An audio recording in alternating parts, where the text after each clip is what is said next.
I feel like I cheated in a time where it was okay to cheat.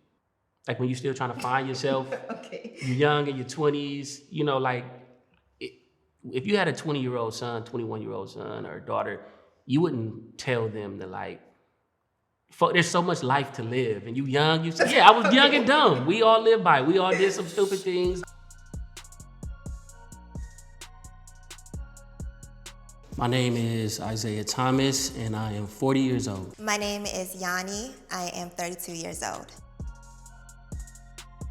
Someone who we can have a good time with, good laugh with, someone who's compatible and shares the same views and you know, likes as me. On this date, I'm hoping to meet someone new, get to know them, and see if we connect on any level.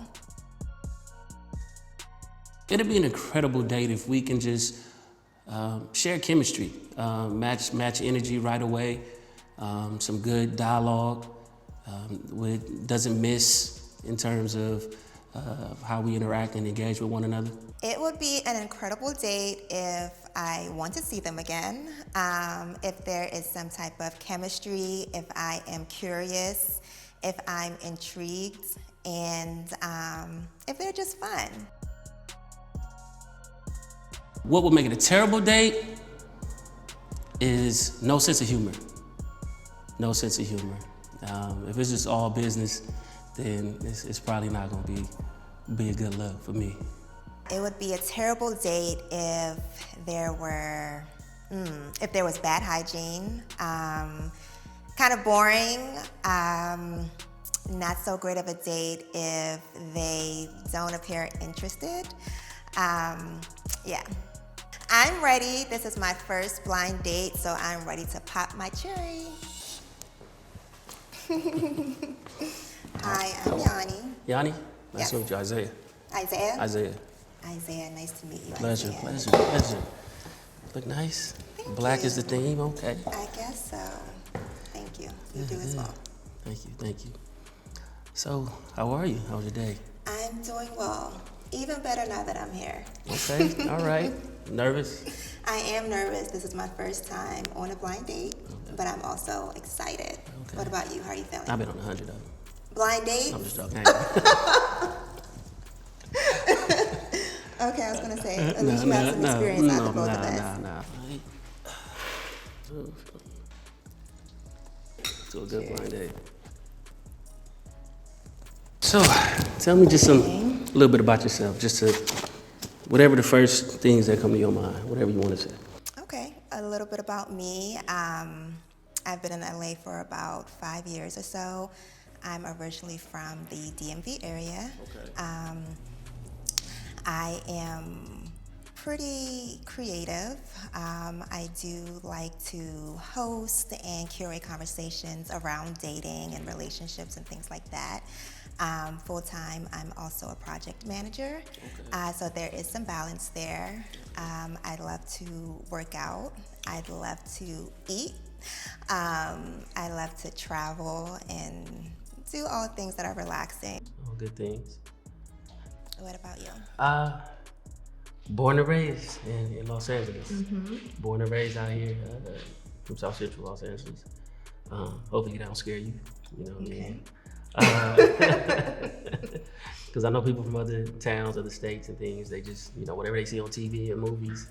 I've seen and heard some things. Yeah. So, you know. I won't judge a book by its Please its don't. cover. Please don't. Maybe a little bit. You can judge it a little bit, but you know.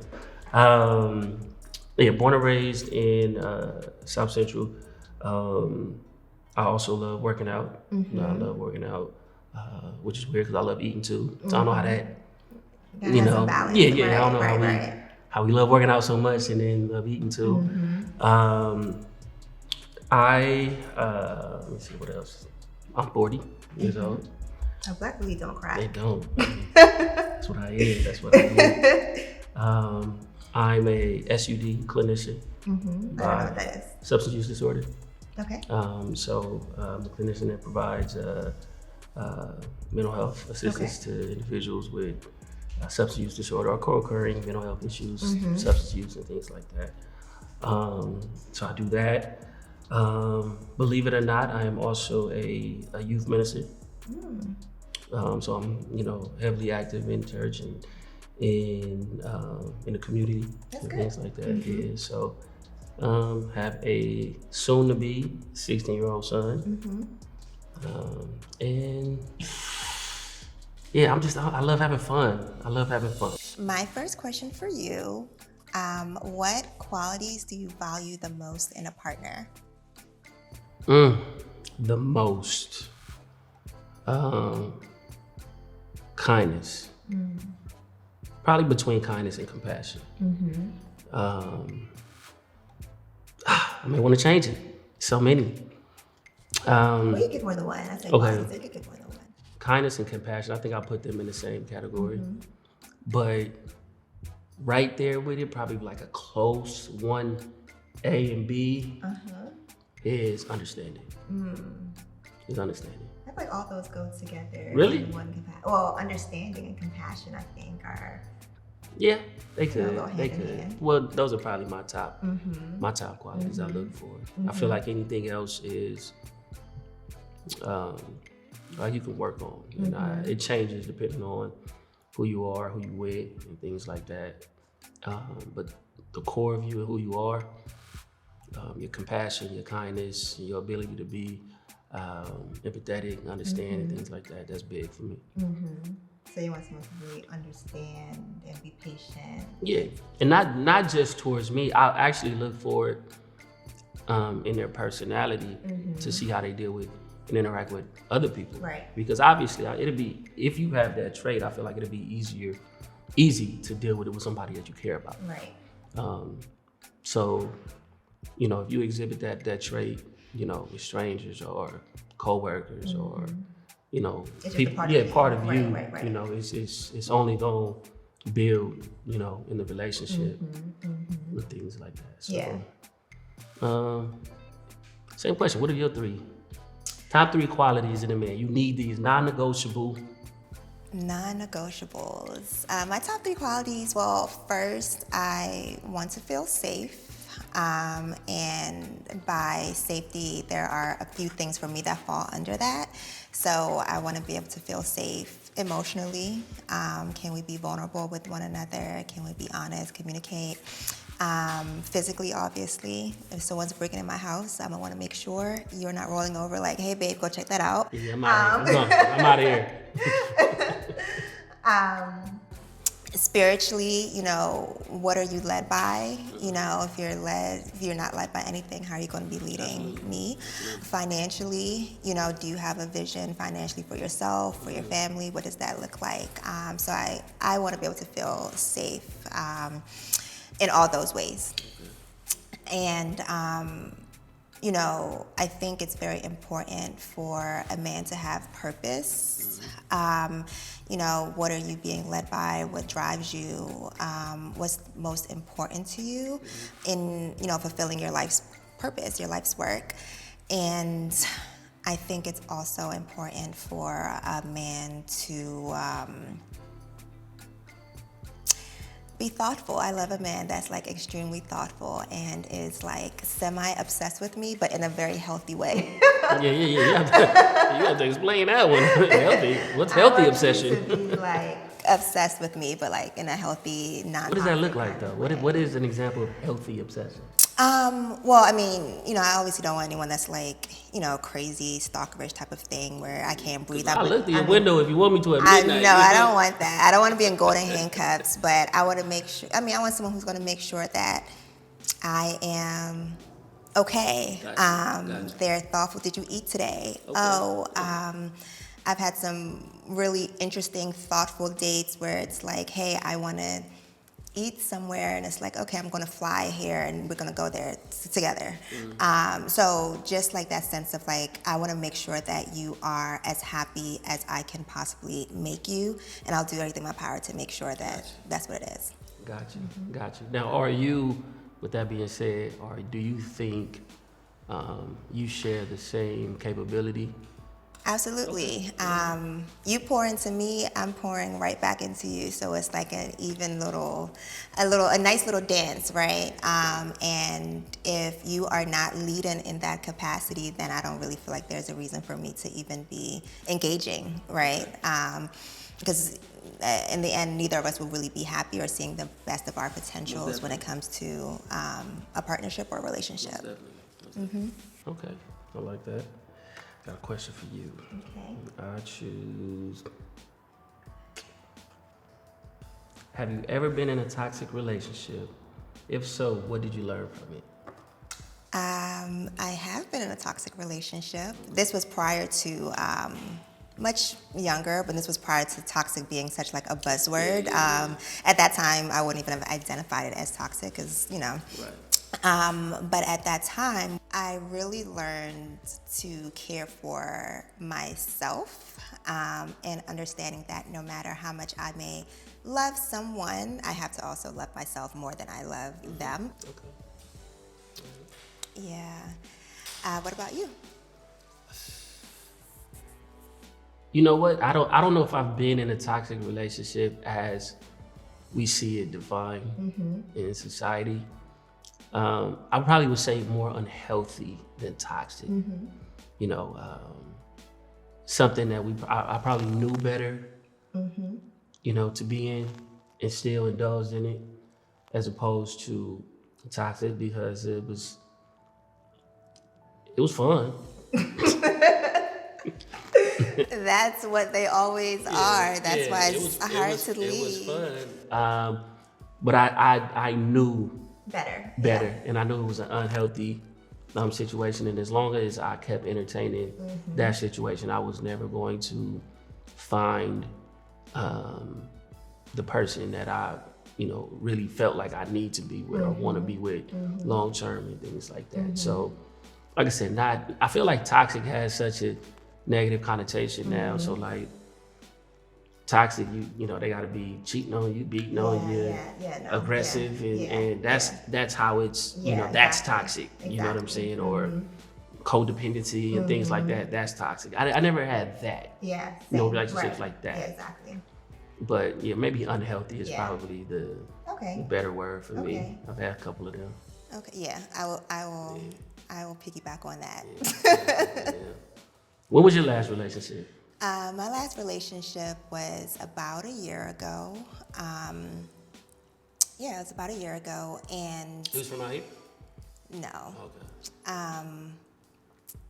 Yeah, and I think, you know, since then I have introduced therapy. I've introduced a lot of new things to ensure that I am the healthiest version of myself, and I am most prepared for my next partner, prepared for, you know, the next stage of my life. So, yeah, I believe in all, you know, relationships should be some type of experience. It should never be like wasted time, but you should definitely be learning something and taking something along with you. And then, you know, when you finally get to wherever you are in the end, it's like you look back and you realize if all of these experiences didn't happen, then I probably wouldn't be where I am today, because it's all a learning, you know, all a learning process. Just you.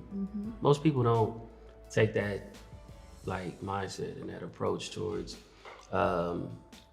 breakups and experiences and things like that. It's one of my big things. Like, it's an experience. At the end of the day, no different than anything else in life. You know what I mean? A job, you experience, you learn from it. Whether you quit, you're fired, you learn enough of it to move on to the next situation and use those skills and what you learn from that to benefit you in the next situation. So, I mean, hey, you know, why not? Exactly. You know, exactly. That's what life is. Okay. A nice big experience.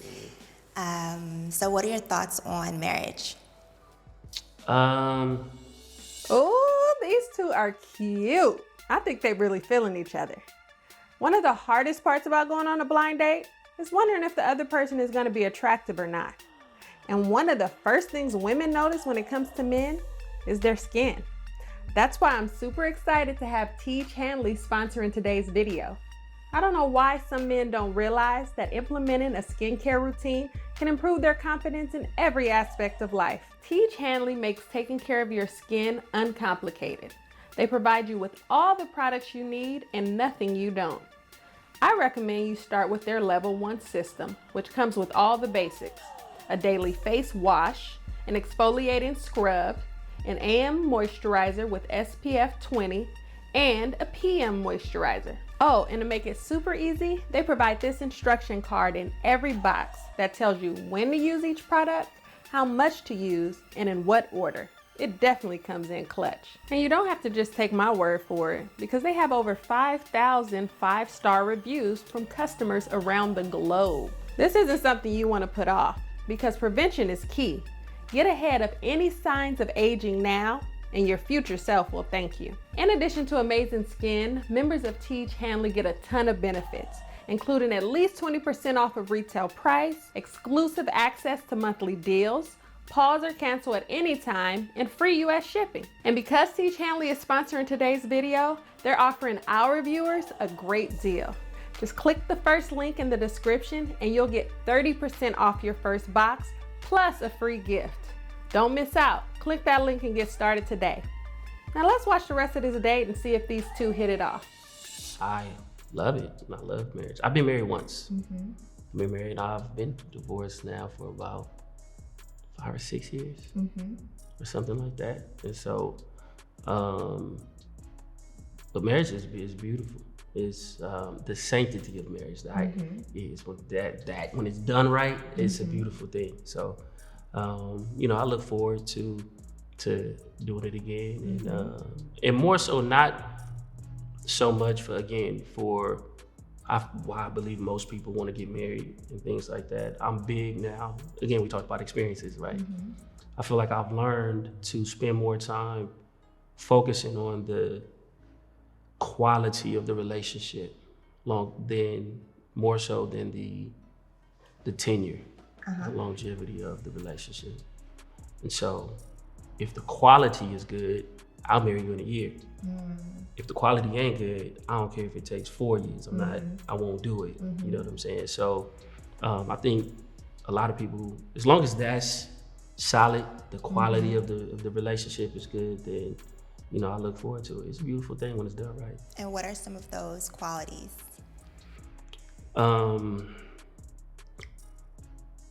To start off, the things that I said earlier, but from my experience, and I won't ever impose my experiences on everybody else's because they're different experiences, but from my experience, having somebody who really, I think I heard you use this word earlier, is a partner.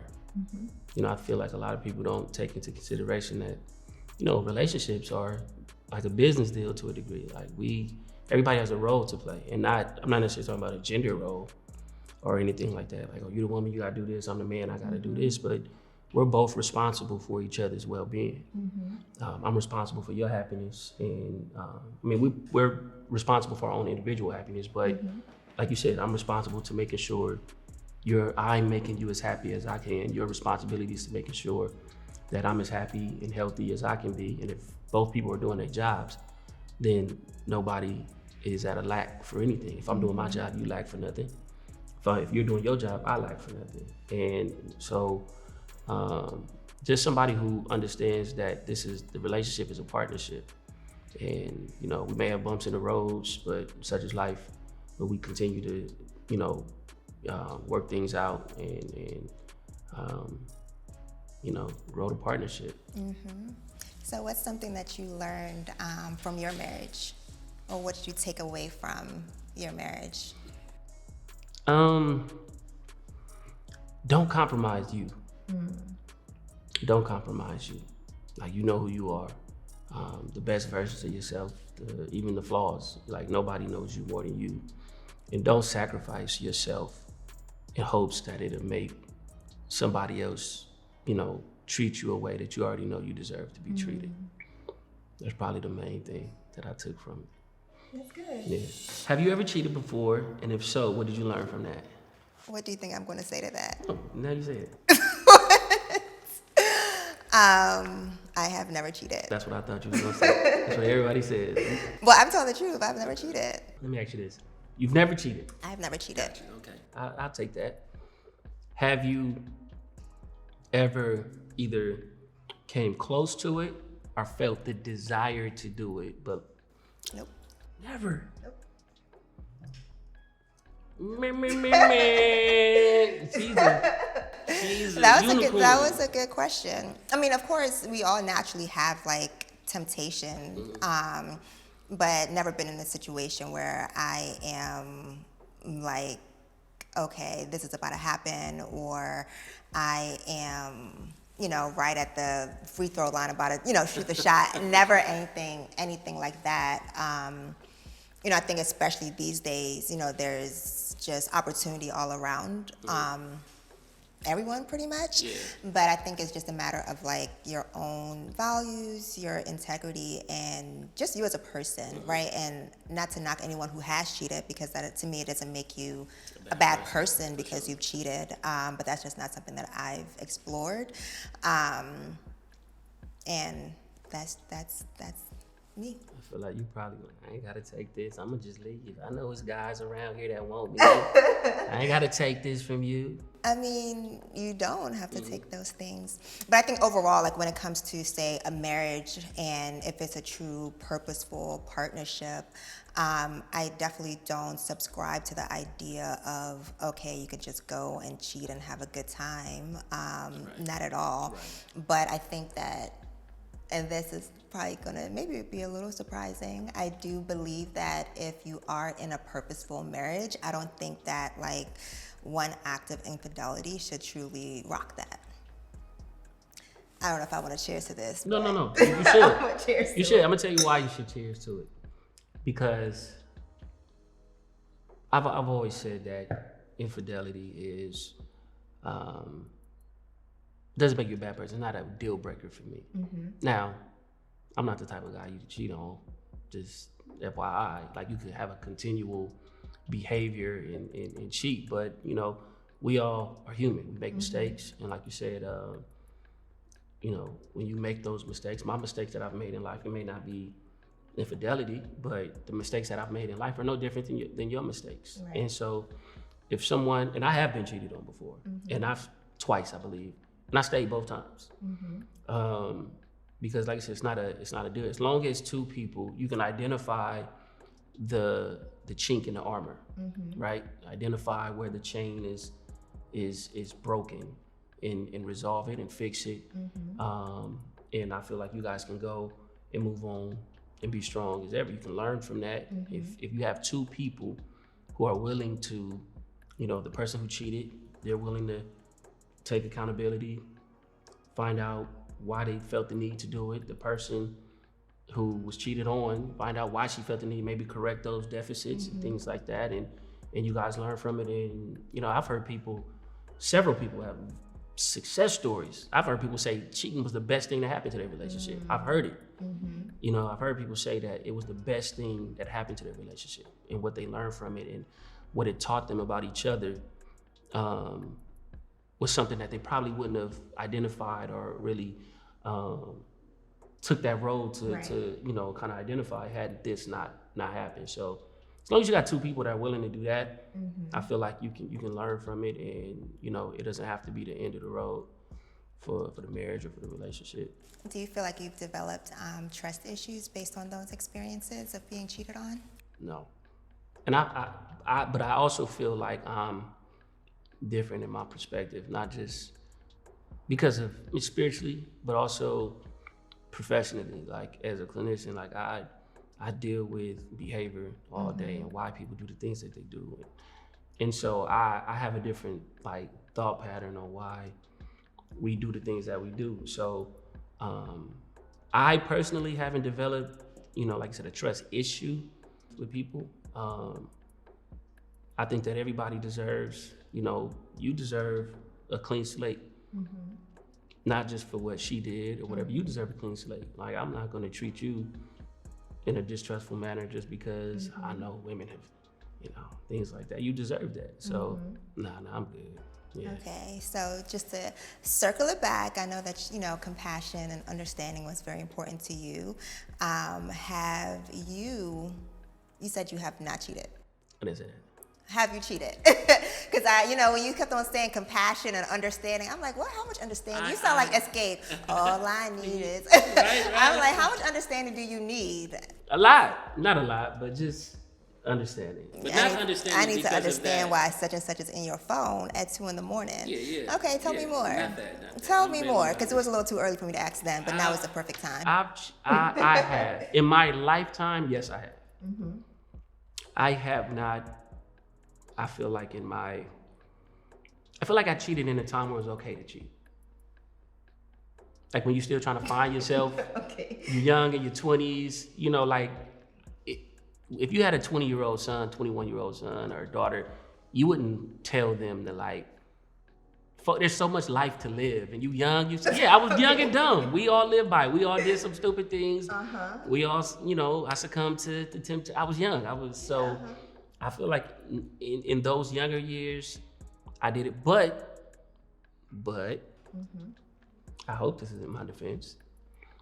When I did do it, I didn't do it to be a cheater. I did it when I felt like I was responding to something else.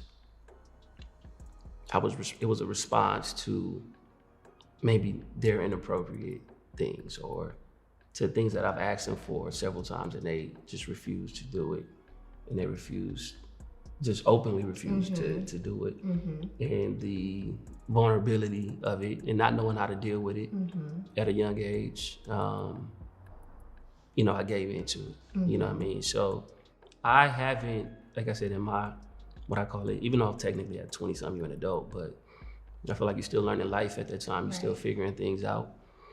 And so, but in my big age, no, I don't do, I'm way past that now. I'm way past that. That's good. Yeah, and I'm not scared to leave nobody now. That's good. Yeah, That's I'm not afraid of you. You're not doing what? No, I'm out of here. Right. And so, yeah. Okay. Let's see. Okay, if your partner gets laid off, how would you handle it? If my partner got laid off, now I do feel this. I don't believe in gender roles. I do not. Generally speaking. But I do feel like as a man in a situation like that, it is the man's role to figure it out. Figure it out. So either I'm taking over the responsibilities until then. If that means I gotta get 2 jobs, if that means, I gotta just set order and things. All right, we're gonna do this, we're gonna do that, we're gonna move. But, while you figuring things out, don't trip. You know what I'm saying? I do feel like the household and the well-being of it, even if there is a very good partnership role in the house, in the event something happens, it all falls back on the man. Always. So figure it out, champ. Yeah, that's good. I do believe in traditional gender roles. I'm not opposed to them neither. Yeah, but I mean I think that's a part of it too, right? And I think it goes, somewhat the same. If my partner was to be laid off, and for me, I feel like if they were to be laid off, I would want them to have a plan, right? Something, figure things out, have that ability to know how to move. I don't want to be in a sense of confusion, because you're in a sense of confusion. Of course, that's a difficult time. During COVID, I was laid off, so I know what that felt like, but at no point was I just like, loosey-goosey in la la land. So in that capacity, like if my partner, it's going on longer than expected, things are not shaping out how we would have wanted them to, and it eventually switches and it's like, okay, I gotta hold a little bit more weight, that's completely fine. But as you said, I do agree where if it was, anything that happens and the man has to pull more weight, then it shouldn't be a question. It should be an automatic, You in mode, you in figure out mode. Like, you step up to the plate. Yeah, and I mean, I think in general, for me, I like a man who, as I said before, has a vision. So it's like these are things that may already be in flux for you, right? You have a plan. And it's like, do you have a plan for yourself first? Because if you don't have a plan for yourself, how you gonna have a plan for me? How you gonna have a plan for some kids? A woman should be able to do what she want to do. Like, I don't, like, if she wants to work, like, let her work. If she doesn't want to work, then you find you a man that's okay with holding down the fort and things like that. So I don't believe that a woman only needs to do this and be that. She can do whatever she want to do. If she want to work 10 jobs, if she want to stay home with the babies, if she don't want to have babies. But I'm just saying, whatever you choose to do, you know, of course not, hopefully not 10 jobs, but whatever you choose to do, you know, you don't have to be bound by gender. Right. You know what I mean? And things like that. So that's what I mean when I say I don't believe in gender roles. Because I just had a few conversations over the last few weeks with women saying they hate being home. You know what I mean? A coworker of mine had to take a leave for a few months, and I spoke to her a week ago. Like, how you been? How you doing? I said, I hate it.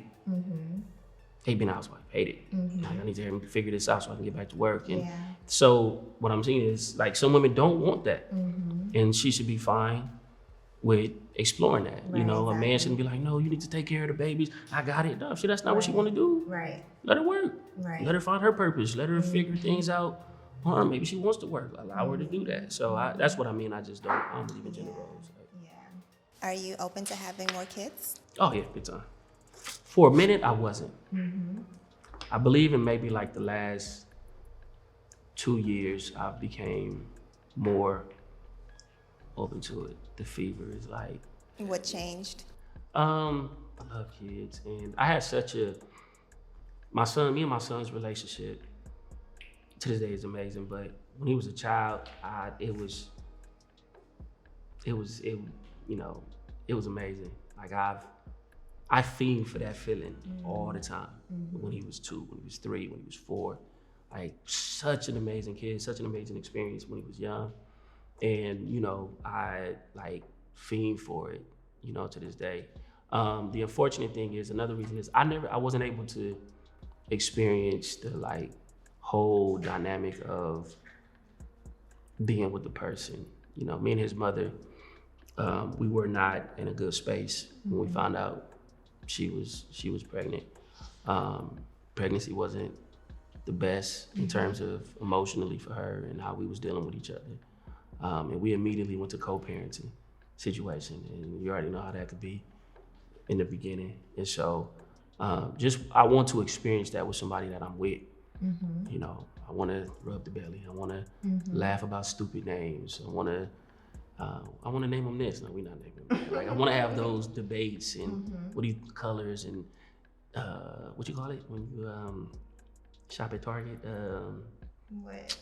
The guest list registry, you know, the registries and things like that. So, you know, I want to say this so bad. Go talk to your mama. Go ask your mama. I can't wait to say that. Yeah. Go ask your mama. You know what I mean? So, I've never had that. So I really want to experience that, and I want a daughter. Hopefully, if I have another one, it's a daughter. Why do you believe you're single? Why do I believe I'm single? Because I wasn't ready. I, took some time for myself and had some self-exploration, some self-development, a lot of learning, a lot of unlearning, and now I'm ready. Are you ready? Yes, I'm ready. How about for you? Choice. It's just a choice for me because I refuse to compromise. I think being married is having been married taught me a lot, and so I'm unwilling to compromise on anything. And when I say compromise on anything, I don't. Of course, when you deal with somebody, you're gonna be compromised. But on the things that I expect, the core fundamental things that I believe are imperative for a relationship, like I'm not compromising on those. And so I don't care how attractive you are, how sweet. I've dated some beautiful, very nice, sweet women. They're gonna make somebody happy one day. It just won't be me because I'm not, again, when you're dating with intention, you look at things that most people don't look at. You pay attention to things that most people don't pay attention to outside of the physical, outside of the the exterior of who they are, you know what I'm saying, and more on the inside of who they are. I still, believe it or not, I still like butterflies. I like, you know, staying on the phone all night and, you know, can't wait to talk to you and things like that. So those feelings mean something to me. And so I haven't been in a relationship like that in a very long time. And so I seek it out.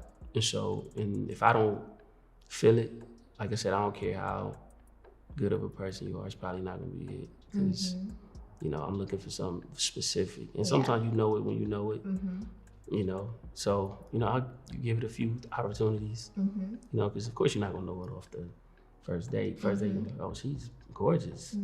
You know, she come in with her braids or all black on, her little thing, she gorgeous, you know. But you'll, you know, as you start to engage with somebody, you'll be like, oh, he or she's different.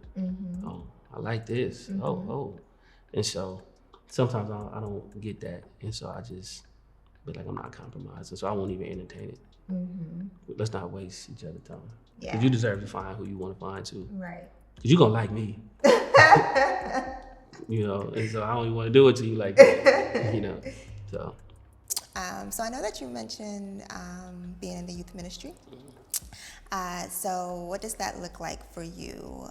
Are you like looking for someone that's heavily involved in the church, or, you know, of course you want someone that's like supportive, but what would that look like for you in that part of your life? That's a very good question. Thank you for asking it. For me, it looks like, it doesn't look like what most people think traditionally it looks like when I tell them that. Like most people think they gotta wear church hats and dresses and stockings and, you know, things like that. And I'm like, no, I don't do none of that.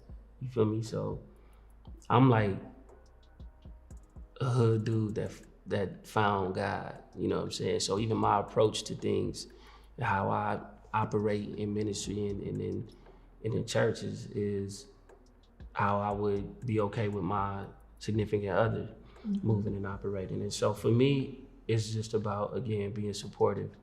They don't have to necessarily have the same, like, I'm the one who got called. God didn't call her to ministry, he called me, you know what I'm saying? So I'm not gonna put the same expectations on her. The only thing I do ask is that we share the same beliefs, fundamentally, you know what I'm saying? As long as we share the same beliefs, I'm a firm, big believer that how I operate, how I move, my belief, and how I act accordingly, it'll rub off.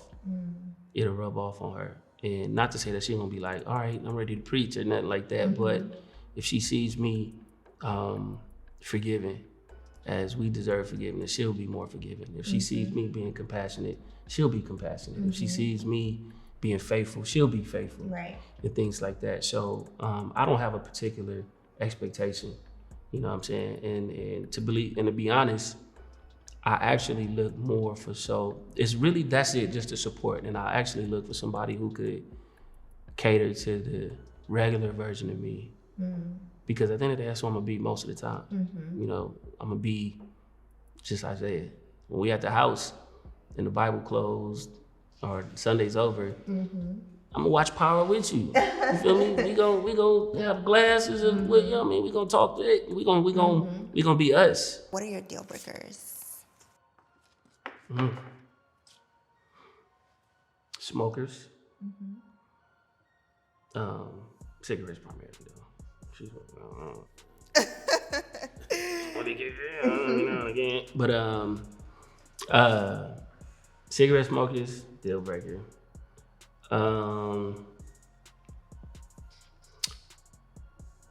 Humor. If you born, you ain't got no humor, no sense of humor, none. Yeah, we probably not gonna make it. Cause I like joking, I like talking shit, you know, having jokes.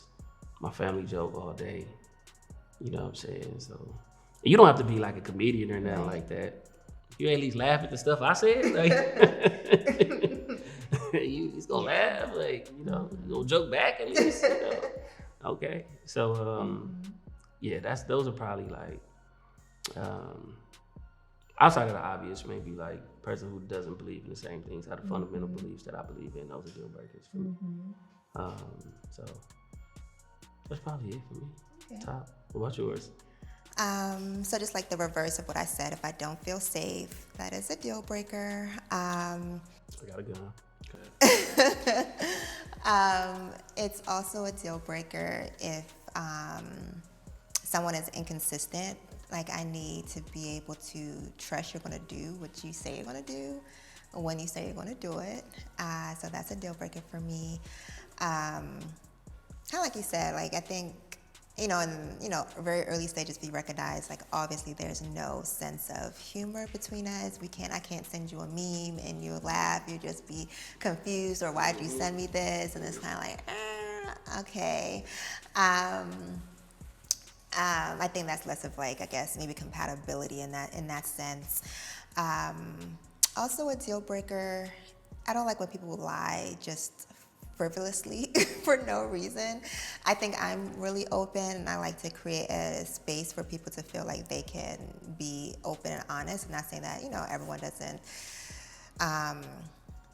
tell a lie at any point in their lives, but like, if it's just like a consistent, I'm noticing that, there's just things that are not aligning, that's a deal breaker for me. And then bad hygiene and all that stuff. Like, why aren't you brushing your teeth? That's weird. Why are your gums bleeding? Or why am I at your house and it's like not looking like inhabitable? I don't like that. I like your place. A woman touch makes a difference, but even without it, I like a man's place to look like I'm not scared to sit on the couch. Like, I'm not trying to come to your house, and I don't know if you know that meme with Tiffany Pollard, I Love New York, when she's like sitting on the bed and she got her glasses and she's like laid on, she's like this, like she's not trying to touch nothing. I'm not trying to come to your house and be on the couch like that, or I'm exiting expeditiously. Do you think you have a type? And if you do, what do you believe that type is? I do think I have a type. I think it circles back into what I had said before. I really like guys that are really into me. That's my type. So they can look any way, as long as they're into you. Ideally, I want them to look good, but I don't believe that, that's ideal, obviously, but I don't believe that every man is going to be like, giving me heartbeats all over my body. I do believe in the way that I'm treated and, the values that a man has. I think, men lead a little bit more. Well, I feel like these days it's, all over the place, but I feel like men typically lead a little bit more visually, and then it's like, okay, she looks good, now let me get to know her. But I feel like for women, it should be a little bit different, right? It should be more so like, are you a good man? Do you have good character, integrity? Do you have all these things? And then, like, the way that you look can be like a bow tie on, the cherry on top. So you can do that? Can I do that? Yeah, like you can say, oh, this man's amazing. He treats me right. He's such a charismatic, charming, blah, blah, blah, blah, all those things. And then you look at him and he got like 3 eyes. Okay. Not Cyclops. Or does Cyclops have one eye?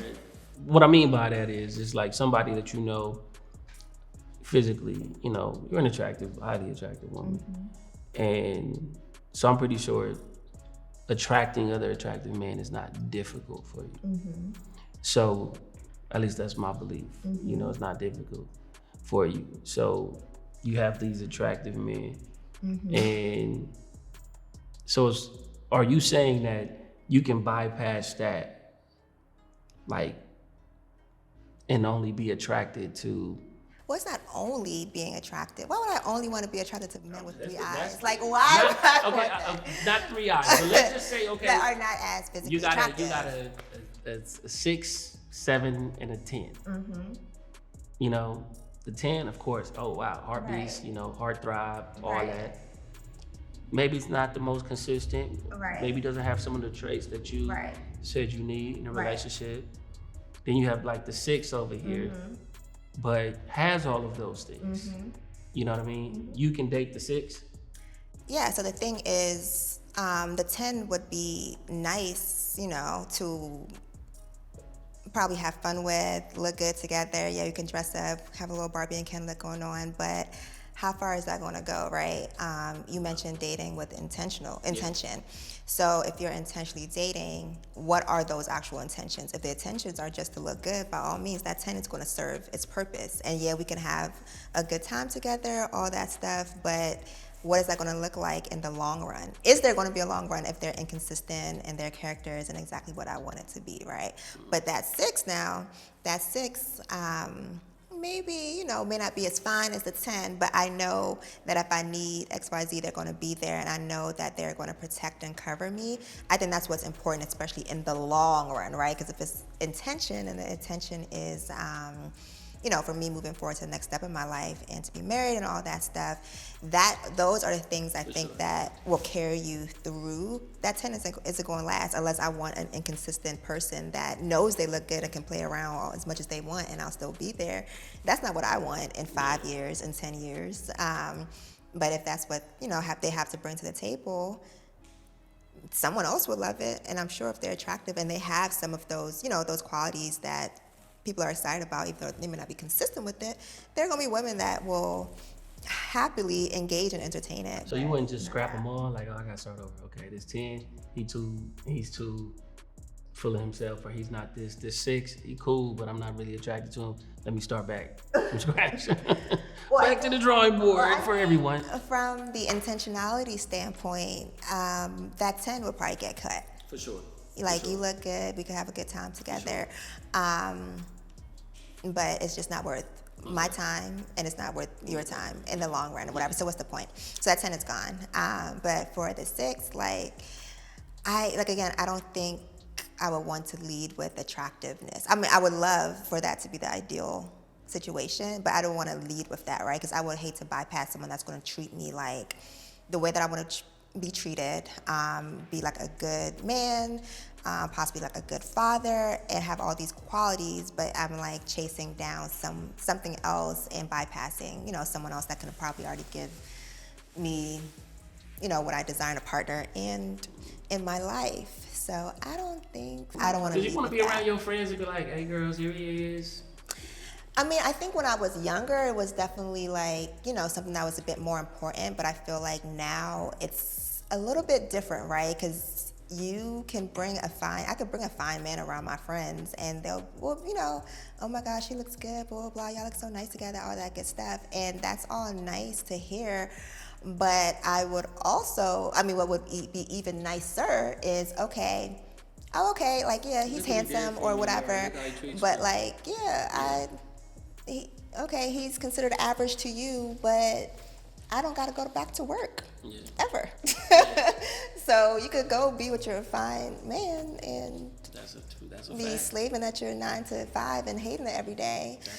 So it's like, where's the trade-off, right? What are you willing to trade off for some of those physical attributes? Granted, again, it's ideal. Everyone wants to have the whole package, but if sometimes you do have to make a little trade-off here and there to get things that are important to you otherwise. So how do you feel about dating someone with children? I think it's difficult when someone has younger children. I think it can sometimes be a challenge when it comes to the relationship with the mother, as well as just integrating, a new woman into a young child's life. I think it's a much easier transition when the child is older, and they're operating in their own lives, and it's not the same type of introduction of a new woman that's coming in, and they know a little bit about the world, and they're able to operate independently as well. So I think that I'm a little bit more comfortable when, the child is a bit older, if they are in their teenage years or, yeah. Okay. Yeah. That's fair. Mm-hmm. It's actually pretty good. I probably would feel the same way, to be honest. Mm-hmm. Feel the same way. Young children it's a little tricky. Where do you see yourself in 5 years? In 5 years, I probably won't be working. Mm-hmm. personally. That's my goal. Everything that I'm doing now is to create freedom. That's one of my favorite words, is freedom. I love freedom. And so financial freedom, physical freedom, I whatever I'm doing in 5 years will grant me the freedom to kind of move how I want to move. You know what I'm saying? So there are some things that I'm exploring now, some measures I'm taking now. It may take a year or two to complete or to stabilize, but in 5 years, God willing, I'm trying to get up whenever I want to, go whenever I want to. I'll be jealous of people who go to lunch on a Wednesday afternoon at 12 o'clock. You know what I mean? Well, that's tough. But I'm just saying, they going wherever they want to, though. They having mimosas on a Tuesday at 12 o'clock. And I'm like, where you at? I'm at work, fool. Right, exactly. So in 5 years, that's, God willing, you know what I'm saying? I won't be working. So That's great. Yeah. I wish you well with that. Yeah, most definitely. That's good. It was definitely a pleasure. Yes. Talking with you and seeing you. Yes, I wasn't likewise. I wasn't too optimistic. I ain't even gonna lie. Blind dates. You hear the stories. I've never been on one, so you hear the stories about blind dates, and it rarely works out. In that way, in terms of the compatibility physically, at least. You know what I mean? And so it's a pleasant surprise. So. Yeah, likewise. It was really nice to chat with you and to learn a little bit about you. Cheers to our first blind date. First one. I think the date went pretty well. I think that Isaiah was very vulnerable and communicative, which is always a great sign on a date. I think the date went well. I think it was, obviously she was a beautiful woman. So half the battle is won right there. But good conversation. The energy was right where it needed to be. I enjoyed myself. My first thoughts, you don't really know what to expect. So when I first saw Isaiah, I did think that he was handsome. He didn't have me regretting being here. So that was a plus. I was wondering why his hat was on backwards, but that's his style. I thought she was attractive. I said she's very cute. Her skin glowing. So just straight off the physical, I was pleased that she was as attractive as I hoped she would be. Is he my type? Not typically when it comes to I don't like the hat being back and all that stuff. But as I said before, I think that can be okay. From what I can tell in this time, I believe physically she is for sure, and I think a lot of the things that we share alike, is definitely enough for, a second date maybe. Typically a little bit more refined, professional type of vibe might be my thing. But that doesn't mean that you're walking around in a suit 24/7 or anything like that. He looked good. He was well put together, by all means. Is he someone that I can see myself dating in the future? It's possible. I think that we did connect. I wasn't sure if, all of his responses, if he was kind of saying some things that he thought that I wanted to hear. So I was a little skeptical of that with some of the responses, but I think that he does have a good head on his shoulders. I was really looking forward to hearing a little bit more about his plans for the next 5 years. I know that he did, provide a response, but I was hoping to hear a little bit more. But of course, he just met me a few minutes ago, so I understand if he doesn't want to divulge all that information immediately. I definitely can see myself going on another date with her and seeing where that leads. Let every moment take care of itself, for sure. I think I might be open to a second date. This would be something different for me, so that's why I have a little bit of a pause, because it is something that's a little bit, or someone that is a bit different from who I would typically date at this time. But I think I would be open, but nonetheless, either way, I think that He was very grounded and very just based off of this impression, he just seemed like he has, good values and good character. My name is Isaiah, and you've just watched Dating with Intention. I'm Yoni, and you just watched Dating with Attention.